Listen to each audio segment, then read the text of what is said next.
स्वप्नवासुमहे यत्प्रसादात् प्रतीयन्ते मोहामृतं तच्छतः।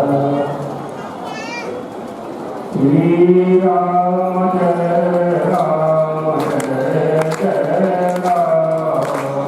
श्रीराम जय राम जय जय राम। धर्म की धर्म का नाश हो, प्राणियों में सद्भावना हो, विश्व का कल्याण हो। गौ माता की जय हो, जगत गुरु शंकराचार्य भगवान की जय हो, जगन्नाथ भगवान की जय हो, ईश्वर जगत गुरु शंकराचार्य महाराज की जय हो। हर हर महादेव। मंचस्थ आदरणीय शास्त्री जी,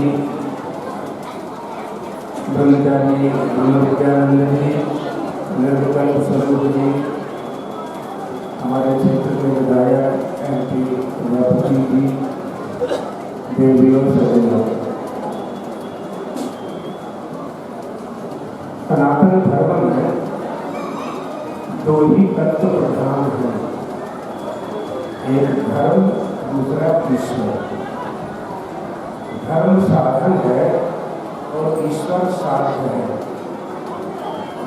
हम धर्म का पालन करके ईश्वर को प्राप्त करना चाहते हैं, प्राप्त करते हैं।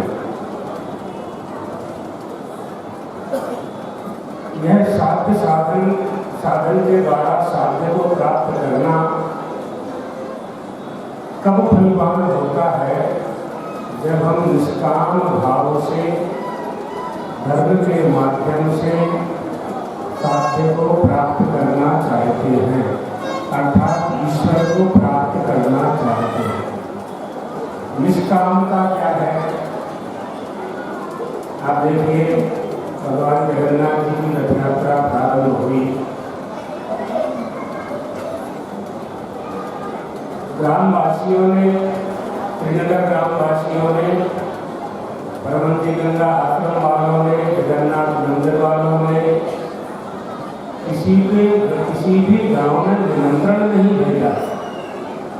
1972 से यात्रा चल रही है, तब से लेकर के आज तक कहीं किसी ने निमंत्रण नहीं भेजा। करने कान से पता चला तो हजारों लोग आकर के क्षेत्र के इस रथ यात्रा में अपने आप शामिल हो, अपने आप। यही निष्काम भक्ति है परमात्मा के प्रति। भक्ति का अर्थ क्या है? परमात्मा के श्री चरणों में हमारी अनुरक्ति, इसी का नाम भक्ति है। तो जगन्नाथ जी भगवान के प्रति हमारा जो स्नेह है, हमारा जो प्रेम है, उनकी कृपा प्राप्त करने के लिए, उनका दर्शन करने के लिए, उनकी रथ यात्रा में रस्सी में हाथ लग जाए हमारा, एक बार एक पग भी, एक दक्षिण पदे धरते, एक पैर भी अगर हम जगन्नाथ जी के साथ चलते हैं, अश्वमेध यज्ञ का फल प्राप्त होता है। हमारे शास्त्री जी ने जैसे बताया, जगत गुरु शंकराचार्य जी महाराज ने ये जितना भी उपक्रम है, जितना भी विकल्प है, सब यही सिद्ध किया। परमंती गंगा आश्रम क्षेत्र में उन्होंने सिद्ध किया, तो सिद्ध करके उसका फल हमें प्रदान कर रहे हैं। हमारी संस्कृति में 3 ही तत्व प्रधान हैं, जिनका आश्रय लेकर के हम अपना कल्याण कर सकते हैं। जो हमने बता दिए, धर्म और ईश्वर। और सरल करके बताते हैं, संत, पंथ और ग्रंथ। संत माने साधु, महात्मा, गुरु, आचार्य। पंथ यानी मार्ग।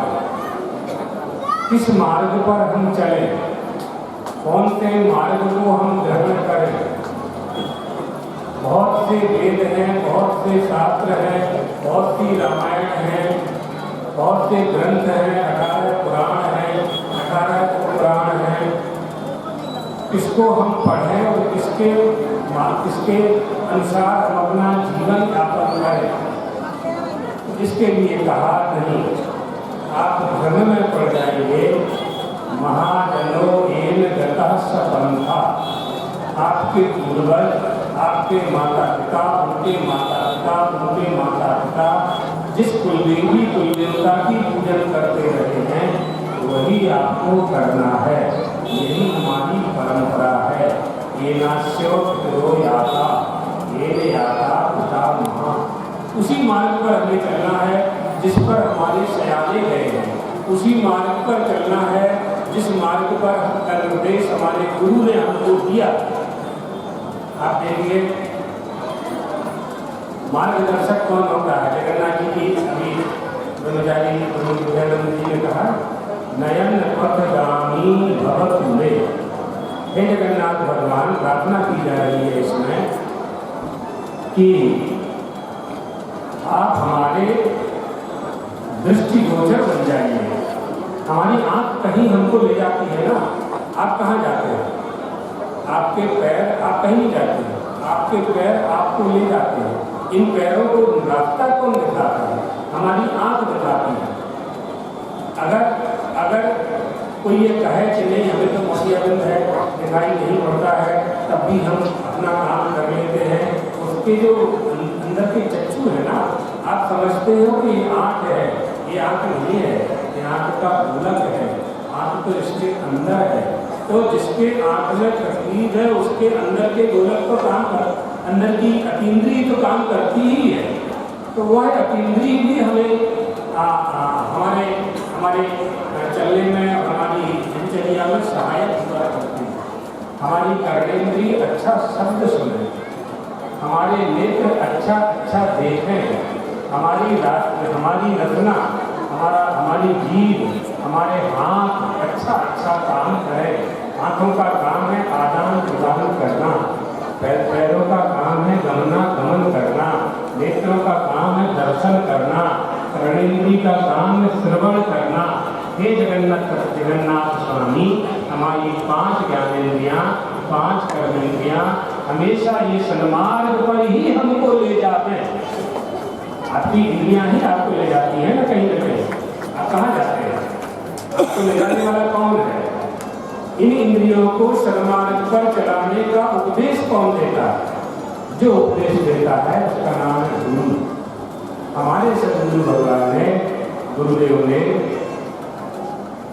1972 में सबसे पहले जब आए, श्रीनगर से बहुत बड़ा संबंध है हमारा।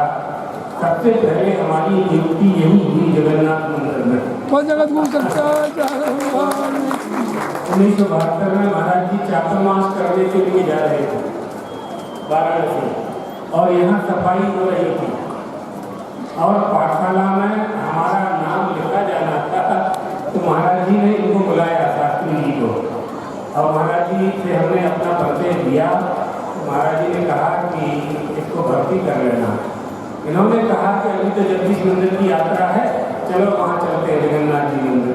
यहाँ राजौरिया जी थे, वो पूजा करते थे। ये तो महाराज जी के साथ छतर सिंह जी के ट्रैक्टर में बैठ कर के चले गए बनारस, और हमको यहाँ छोड़ गए। अब यहाँ घूमते बन जाते थे। घर से पहली बार बाहर निकले थे। आपको एक अनुभव की बात बताते हैं, अन्यथा नहीं है ना। हमें पहली बार मालूम पड़ा यहाँ आने के बाद कि मनुष्य को भोजन करना आवश्यक होता है, अर्थात भूख लगती है।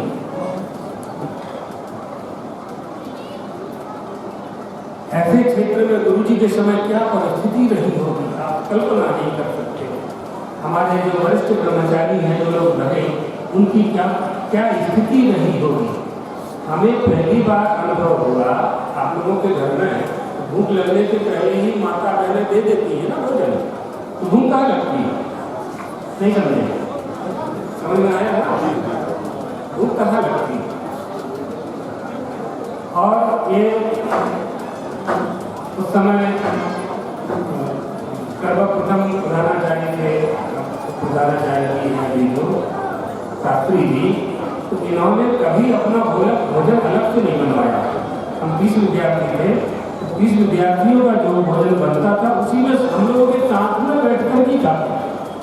अलग से ना घी लाते थे ना अचार लाता था, इनके साथ लेकिन लाते नहीं थे। आज शाम को जाके घर में करते थे लेकिन दोपहर में हम लोगों के साथ में बैठ करके ही करते थे।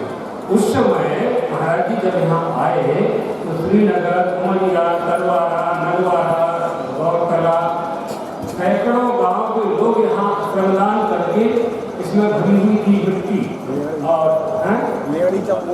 हाँ चमगादड़ की लड़ी भरी हुई थी। एक दो टुकना नहीं थी, ट्रकों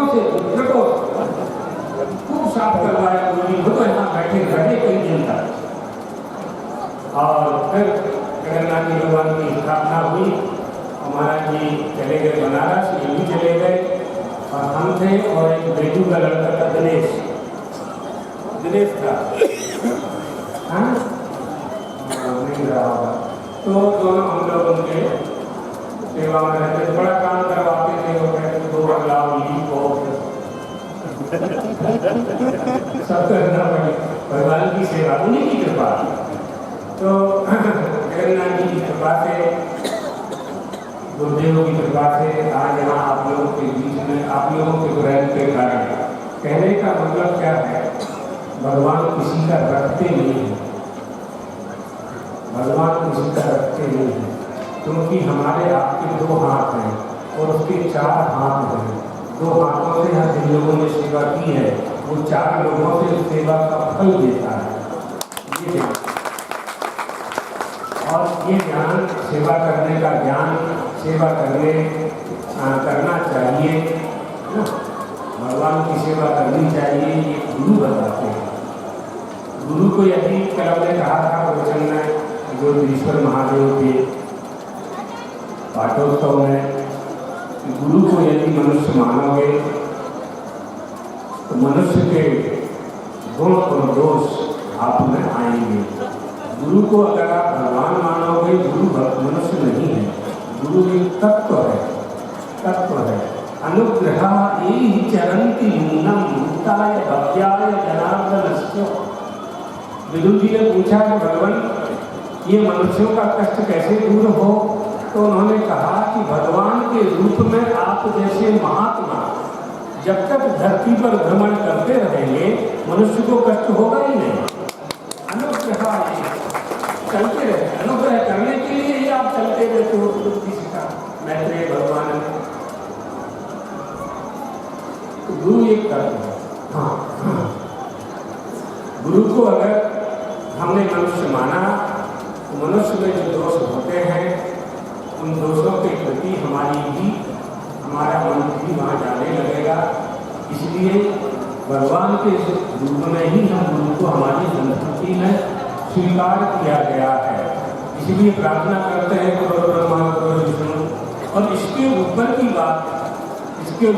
बात गुरु गीता में कही गई है, यस्यांतम नाति मध्यम नहीं कर चरणम नाम गोत्रम न सूत्रम नो जाति नैव वर्णः न भवति पुरुषो नो न पुंसो न शक्ति नाकारं न विकारं नहीं जनि मरणं नैव पुण्यं न पापं न तत्त्वं तत्त्वमेकं सहज समरसं सद्गुरुं तं नमामि।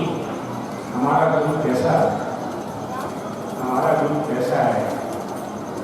जो शिष्य थे, जो गुरु के भक्त थे, उनके गुरु भाइयों ने उन गुरु भक्तों से पूछा कि आपके गुरु का स्वरूप क्या है? तो कहा नहीं, हमारे गुरु का न कोई आदि है, न अंत है, न मध्य है। यस्यांतम न आदि है, न अंत है, न मध्य है। ये तो भगवान का लक्षण है। ये जो लक्षण है ये भगवान का लक्षण है। यस्यांतम नादि मध्यम नहीं कर चरणम। हमारे गुरु के ना हाथ है ना पैर है, निर्गुण निराकार नहीं कर चरणम। नाम गोत्रम न सूत्रम, ना उसका नाम है। नाम किसका होता है? जिसका जन्म होता है। गोत्र किसका होता है? जिसकी जाति होती है। सूत्र यज्ञोपवीत किसका होता है? जो वर्णत्रय में तीन में से एक होगा। नाम गोत्रम न सूत्रम। आ जाइए, आ जाइए।